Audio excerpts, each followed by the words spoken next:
Ananın yok peştemene yok anan.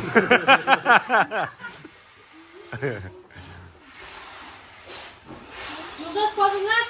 Hoş bulduk. Kıldır etmeyin meşgul ya. Güldürücü herif ha.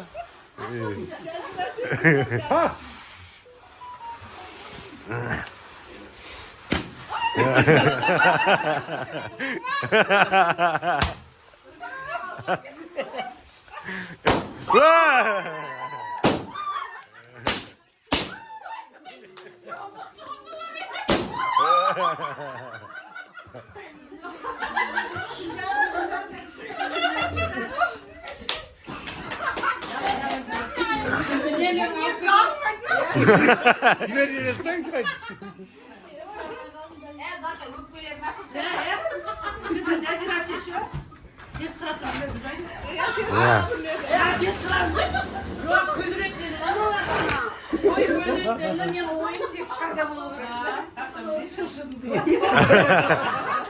Kadınağın badırdığı oldu.